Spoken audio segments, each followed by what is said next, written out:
Hello Summoners and welcome back to another ProGuides video. My name is Nathan Ng and today we'll be talking about our predictions for the worst champions going into patch 12.3. It can be very difficult to really understand how different buffs and nerfs are going to affect the meta. Sometimes a seemingly huge nerf really just brings a god tier champion down to the S tier, and they're still plenty OP.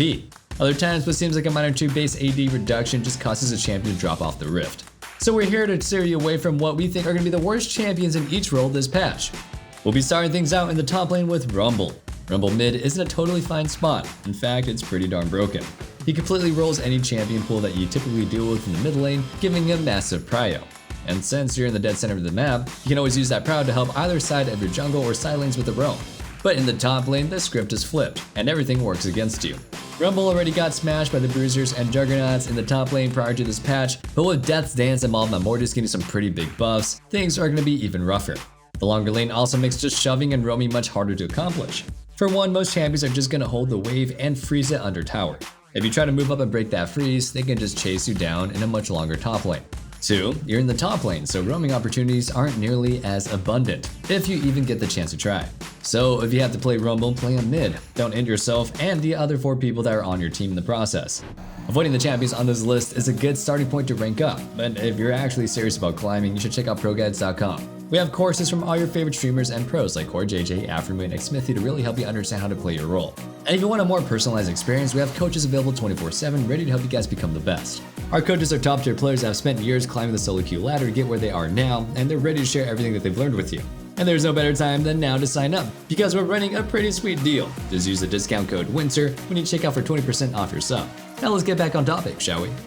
RYZE is pretty much in the exact same boat as Rumble, but is possibly even worse. Most ranged champions, even the other low performers like Lucian, can at least bully their opponents in the early game, but RYZE can't even manage to do that right.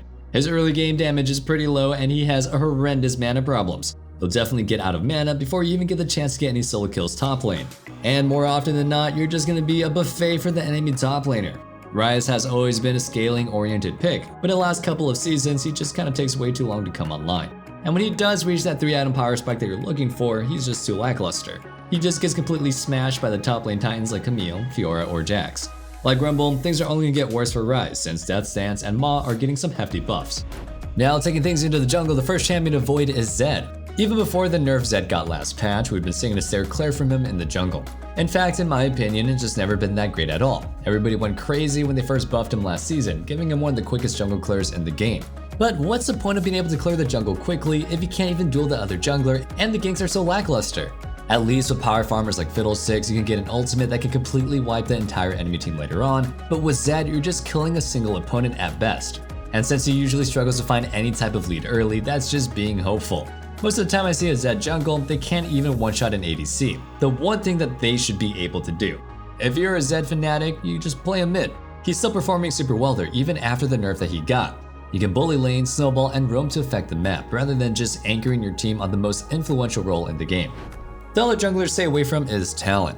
Honestly, we didn't actually think the nerf that he got last patch would hit him quite as badly as it did, but it turns out that bonus damage on his W is crucial to TALON's success in the jungle. In general, TALON's dueling power isn't that great compared to the strong early picks that you usually see in the jungle.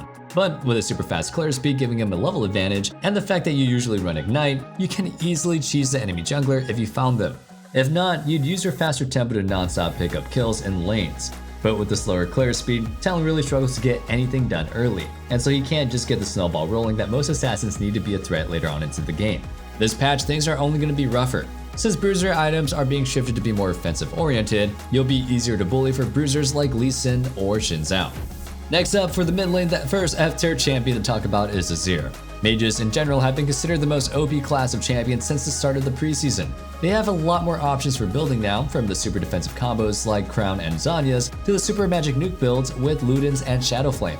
Just look at Victor for example. A good Victor player can completely carry most games regardless of what the enemy comp is. But not all mages are created equally. Victor is a scaling champion, but he's also pretty good early. AZIR on the other hand takes way too long to come online, and as a result is pretty useless in the current meta, where most games are determined by the first 10 or 15 minutes of the game. They last longer, but the early game is a lot more important. I mean, I miss AZIR being in the meta, since he's one of the champions that can actually make huge flashy plays in team fights. Maybe we'll see him return this season. But for that to happen, we'll probably need to see the game shift to be a little bit less of a snowbally state. That brings us to today's question of the day. Do you prefer a super fast-paced snowballing meta, or something more like the earlier seasons where games almost went to late game? Personally, I prefer the latter option. It felt like more team comps and strategies were possible back then. Now, it's pick early game or lose in most cases. It also encourages weird strats like roaming Jan in top lane, since helping the rest of the map just outweighs even a free farming Jax or Nasus top lane. But that's just my take, we want to hear from you. So let me know what you guys think in the comments down below. Now let's get back on topic. The other mid laner to stay off of is Orianna. This one actually pains me to see on the worst champions list, but she's just so mediocre to be considered worth picking right now. It's hard to even pinpoint how she reached this point. She used to be one of the most stable picks in both pro play and solo queue, but for the last few months, she's just kind of, flopping. Assassins can generally snowball off of her, while other mages like Victor and Vex can actually bully her in lane, come online quicker, and are just generally more useful in 5v5 teamfights. If we want to see Orianna come back into the meta, I think she might need some early game buffs. Her ultimate is still a really good teamfighting tool with a team that can wombo combo with her. However, due to the mobility that most champions have these days, it's not a reliable enough tool to make it the sole reason that you lock her in. If she could go back to bullying the other champions out of the laning phase, with her teamfighting strength being a secondary attribute rather than her only real positive, things would be good for her again. Moving things down to the bot lane, another champion I hate to see on the worst champions list is APHELIOS. As much as everybody loves to throw around the 200-year memes, APHELIOS has never truly been a good solo queue pick. Yes, in the right hands, APHELIOS was an absolute 1v9 machine when he first came out, but the right hands here means players at the very top of the ladder. His stats outside of the master tier has almost always been anywhere from the high to low 40s. He's just too hard to execute for most players, and even if you're good at him, you have to have the right support that can play around your different gun combinations in the bot lane. And that's when he was at his best. In the current state, he's just so weak that even the best players tend to avoid him. Early game champions stomp him, while the other hypercarries scale quicker and harder than he does. KALISTA also makes the list, simply due to how hard she is to pull off without a coordinated duo. KALISTA's entire existence is based on her playing in a kill lane with an aggressive support like Thresh or Leona. Due to her super short range, you have to be pretty fed with KALISTA to be able to teamfight. The name of the game is kill your opponents before they can kill you. Without a coordinated duo, you're probably not going to be leaving the laning phase reliably with the lead that you need to be useful. Her other big draw is her ultimate. It's a truly broken ability, but obviously, like any other strong utility spell, it's just way too strong in pro play. As a result, the champion has been kneecapped to the point where she's rarely, if ever, picked there, so she's definitely not worth using in solo queue. Now for our supports, the first champion that you should not really be playing is Pantheon.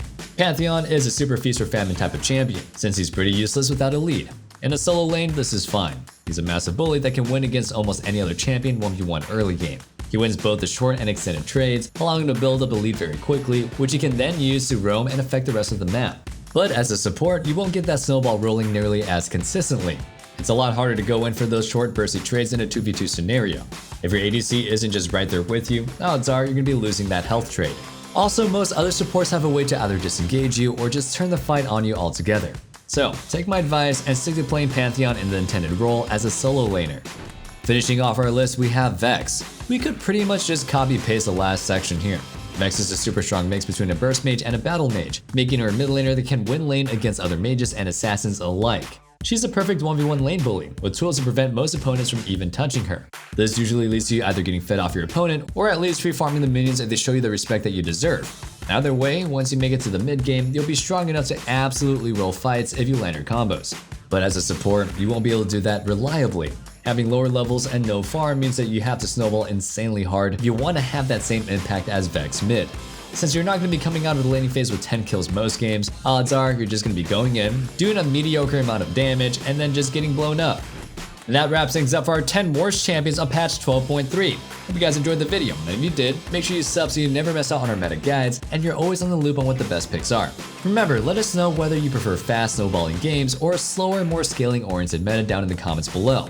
And one last thing, don't forget to check out our Discord in the description box below. We can go ahead and discuss League further or just hang out and be part of the community. Also, I'm kind of a boomer at this point and I'm no longer in college, but I heard some of you guys were taking midterms and finals, so good luck on that if you're going through that. Anyway, can't wait to see you guys back in the next video, and until then, stay safe, stay healthy, and have a wonderful day. Peace.